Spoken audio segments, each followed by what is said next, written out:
So it was very neat in the first 10 days to see that, yes, we can see transits quite easily, and we do have the sensitivity necessary to find Earth-sized planets.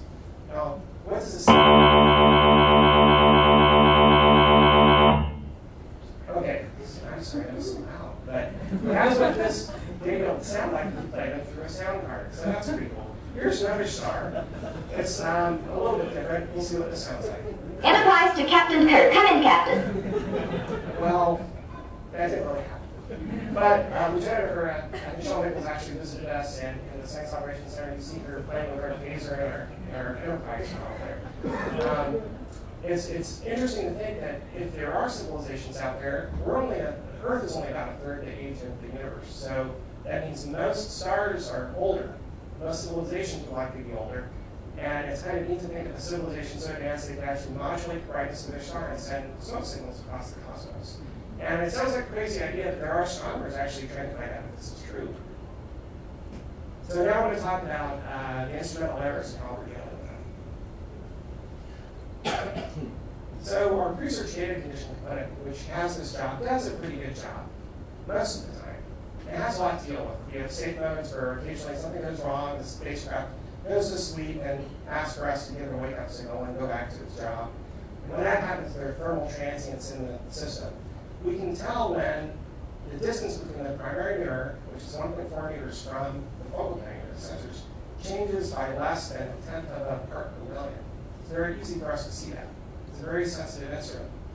We also had pointing tweaks early in the mission when the pointing was drifting before we actually tweaked up the performance. And now we don't have to do this, but when we change the pointing, then the measurements change.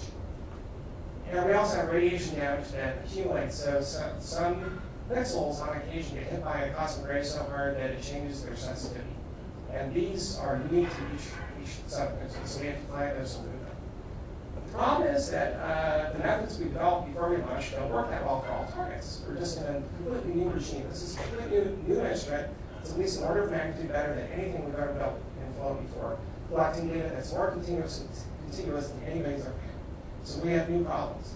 The green curve is what our algorithm would say the correction is for the blue curve, which has a lot of astrophysics in it. It's in a closing binary, a lot of science there. But if you subtract the green curve off from the blue curve, you'd be introducing a lot of noise. It's not really noise, it's basically changes in the thermal state of the photometer. What's the problem? The problem is that when you use least squares approaches, they attempt to explain everything in the data with the co-trending vectors or the basis vectors you're feeding it. And they don't know, it doesn't know that you can't explain everything that you're seeing, but it tries anyway. And so it often reduces the bulk residuals at the cost of introducing artifacts. So it's like having a puzzle and seeing the picture on the box of the puzzle, opening it up only to find to your chagrin that there are only 20% of the pieces there. Well, that doesn't perturb least squares in any way yet. The game goes ahead, takes the pieces, stretches them, twists them, puts them together to approximate the picture on the box, but inevitably introducing artifacts and distortions with details. Well, how do we get around this? We get around this by using an Bayesian approach. And that is, we basically balance what the data is telling us, and I apologize that the equation's messed up. That's okay, I didn't expect you to read the equation. But we basically let the stars tell us, as a group, what should be happening. We don't just look at a single light curve, a single star, and say, what do you think I should do here? And so we're balancing our prior knowledge of what the ensemble of stars is doing against what the data itself is telling us we should do. So here's a concrete example. This is a trend that we see in lots of light curves. I'll show you an example later. This is mostly focus changes that we have to deal with. This is all artifact. And what we see if we plot a fit of this term across 2,000 stars on one sensor, we see that the coefficient is a function of the brightness, which is on the bottom right there. The brightness of the star tells us what the size of the coefficient should be, and the distribution of that coefficient, what scatter there is a function of brightness as well. So we can construct prior probability density distributions for each coefficient, and then go back and fit each of the light curves, each of the stars, taking that into account, so we get a much better result. So this is an R Lyrae star that's exploding every 12 hours. And it's very poorly served by the green curve, which is the least squares fit. The red curve says, that's long, I don't believe it. The other stars are telling me that I can only explain this much, and it's basically just mainly the long-term trend. So we're doing a much better job of preserving the astrophysics, which is important for exoplanets, but also for other studies. This is a very quiet star that's dominated by systematics, and both least squares and Asian approaches do pretty well there. But not all of our stars look like that. And now here's some recent examples from our new software code base that's just out. Blue curve is the original, and it's dominated by, on long time scales, by systematics. The green is the new corrected data, and the red is the old corrected data. And the new corrected data is much smoother, has large variations, but those are what the star is doing. Those are spot modulations. The red curve is flatter, but it's also chunky.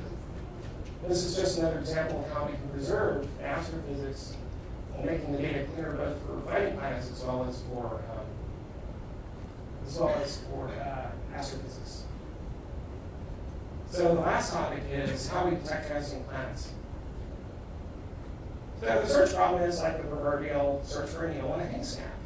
It's a very strange shaped needle down there, but we try.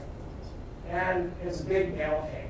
And the problem is that every month we get a new bale of hay dumped on our heads. So we're there traveling from pitchfork looking for planets, and then another bale of hay comes dropping down on our heads. So when we do this using match filters, and what does that mean? It means you're looking for a waveform that you know what the shape of it is, but you don't know the amplitude. So we'd say that this image of Kepler and that image of Kepler are a good match. We'd say that this image of Kepler is not a good match because it has a different shape. But we also have to deal with the fact that the characteristics of the data change over time, so we have to adapt to that. So here's an image of the sun where you see sunspot group rotating around, and that's what explains the fact that the solar constant, which I plotted here as much of the time, is not really constant. It's changing because of star spots and other physical phenomena taking place inside the sun. Now, this is a 4-year record taken with the SOHO spacecraft. And how big would an Earth-sized transit be on this scale? Well, it's about the size of that Earth that I just put there. So how on Earth can we find an Earth-sized signal given the spots? Because they're much deeper. The answer is that the timescales are different. So here's a plot of how the power is distributed for the sun and for two transits. So here's what the sun looks like at high solar activity.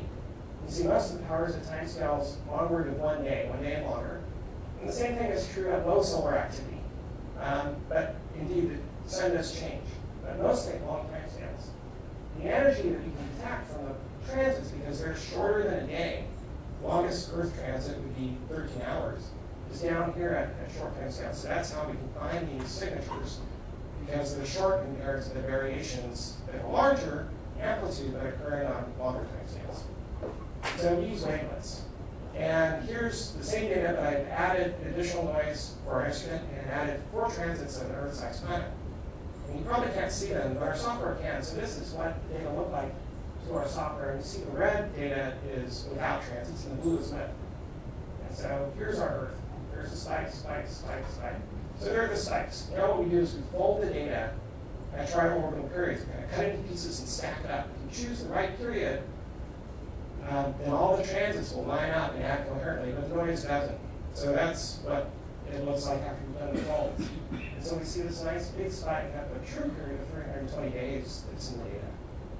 Again, blue data is with and red data is without the planet. And then you can say, well, when did this transit happen? Well, it happened 150 days into the data set. So this is basically how we do the job. Kepler is revolutionizing the field of exoplanets. It's really rewriting the textbooks. In exoplanets, as well as in astroseismology, the study of stellar pulsations and acoustic waves. Kepler data are really in their own class with significant data challenges, both in terms of how we process the data and the scale of the computational problem. The huge dynamic range, both time scale and amplitude, means that we need sophisticated Bayesian techniques for correcting systematic errors. The tools that astronomers use for ground-based work don't work here. Planet detection requires an efficient and active method that accounts for non-white noise, wavelets fit the bill. So each day we're getting closer and closer to finding an Earth-sun analog.